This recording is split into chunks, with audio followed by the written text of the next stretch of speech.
Welcome to our channel. நம்ம சேனலில் தினந்தோறும் நாம் தெரிந்து கொள்ளும் வகையில் அரசு தரப்பில் குறிப்பாக மத்திய மற்றும் மாநில அரசுகள் வெளியிடுகின்ற அறிவிப்புகளையும் உத்தரவுகளையும் தொடர்ந்து கொடுத்துருக்கோம்.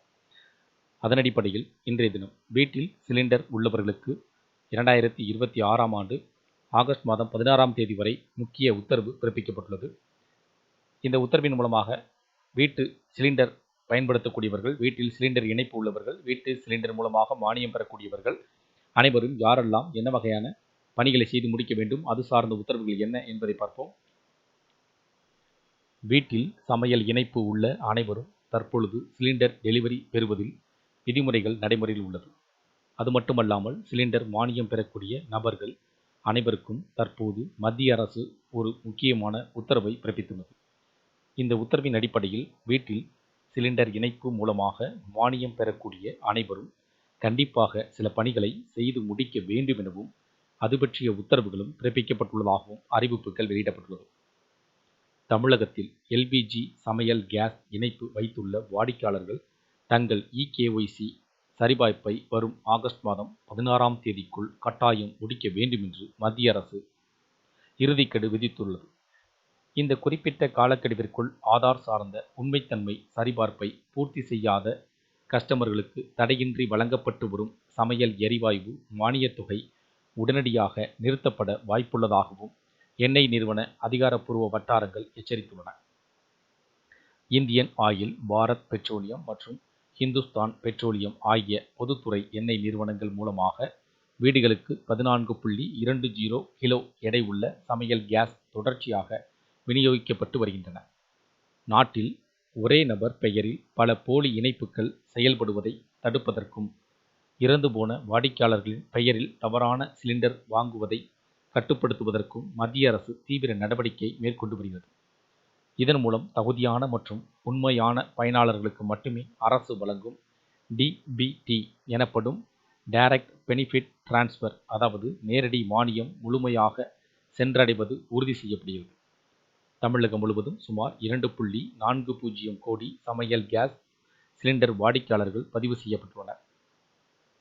இந்த சரிபார்ப்பு பணிகளை முடிக்க ஏற்கனவே பலமுறை கால அவகாசம் நீட்டிக்கப்பட்ட போதிலும் மாநில அளவில் இன்னும் சுமார் 15% பேர் இகேஒய்சி நடைமுறையை முடிக்காமல் நிலுவையில் வைக்கப்பட்டிருக்கிறார்கள். இதன் காரணமாகவே உண்மைத்தன்மை சரிபார்ப்பு பணிகளை விரைந்து முடிக்க வேண்டும் என்பதற்காக வரும் ஆகஸ்ட் மாதம் 16ஆம் தேதியை இறுதி கெடுவாக நிர்ணயித்து எண்ணெய் நிறுவனங்கள் அதிரடி உத்தரவை பிறப்பித்துள்ளன. பொதுவாக பல வாடிக்கையாளர்கள் கேஒய்சி சரிபார்ப்பை ஒரு சாதாரண நடைமுறையாக கருதி அலட்சியம் காட்டி வருகின்றனர். ஆனால் நிர்ணயிக்கப்பட்ட காலக்கெடுவிற்குள் சரிபார்ப்பை பூர்த்தி செய்யாவிட்டால் வாடிக்கையாளர்களின் வங்கிக் கணக்கில் வரவு வைக்கப்படும் மாதாந்திர மானியத் தொகை நிறுத்தப்படலாம். அது மட்டுமல்லாமல் எல்பிஜி நுகர்வோர் கணக்கு தற்காலிகமாக முடக்கப்பட்டு அடுத்தடுத்து புதிய சிலிண்டர் முன்பதிவு செய்வதிலும் கடுமையான தாமதங்கள் அல்லது தடங்கல்கள் ஏற்படக்கூடும். அதனால்தான் கேஸ் ஏஜென்சிகளுக்கு நேரில் சென்று மணிக்கணக்கில் வரிசையில் நிற்பதை தவிர்க்கும் பொருட்டு நவீன டிஜிட்டல் வசதியும் அறிமுகப்படுத்தப்பட்டுள்ளன. பாரத் கேஸ் கஸ்டமர்கள் தங்களது ஸ்மார்ட் போனில் ஹலோ பிபிசிஎல் செயலி மற்றும் ஆதார் அமைப்பின் ஆதார் ஃபேஸ் ஐடி செயலியை டவுன்லோட் செய்து வீட்டில் இருந்தபடியே முகத்தை ஸ்கேன் செய்வதன் மூலம் நேரடியாக இகேஒய்சி செய்து கொள்ள முடியும்.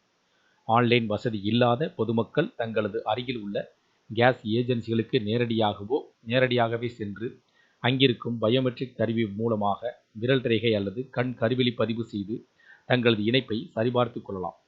சமையல் எரிவாயு கணக்கில் எல்பிஜி நுகர்வோர் எண், ஆதார் எண் மற்றும் வங்கி கணக்கு விவரங்கள் ஆகியவை சரியாக இணைக்கப்பட்டிருந்தால் மட்டுமே மானியத் தொகை தடையின்றி கிடைக்கும். அதனால் கடைசி நேர நெரிசல்களையும் மானியம் நிறுத்தப்படுவதையும் தவிர்க்கும் வகையில் வாடிக்கையாளர்கள் அனைவரும் வரும் 16ஆம் தேதிக்குள் இந்த இகேஒய்சி சரிபார்ப்பு நடைமுறையை உடனடியாக நிறைவு செய்யுமாறும் கேட்டுக்கொள்ளப்படுகிறார்கள். இந்த தகவல்கள் கொடுக்கப்பட்டுள்ள விவரங்கள், அதாவது உங்களுக்கான இகேஒய்சி நடைமுறையை முடித்தால் மட்டுமே மானியம் தொடர்ந்து கிடைக்கும் என்றும், அதேபோல் சிலிண்டர் விநியோகம் செய்வதில் தடங்கள் ஏற்படுவதை தவிர்ப்பதற்கு உங்களுடைய இகேஒய்சியை நிறைவு செய்ய வேண்டும். இந்த தகவல்கள் உங்களுக்கு பயனுள்ளதாக இருந்துச்சுன்னா வீடியோக்கு லைக் பண்ணுங்கள். மீண்டும் இதேபோல் ஒரு பயனுள்ள தகவலில் சந்திப்போம். நன்றி.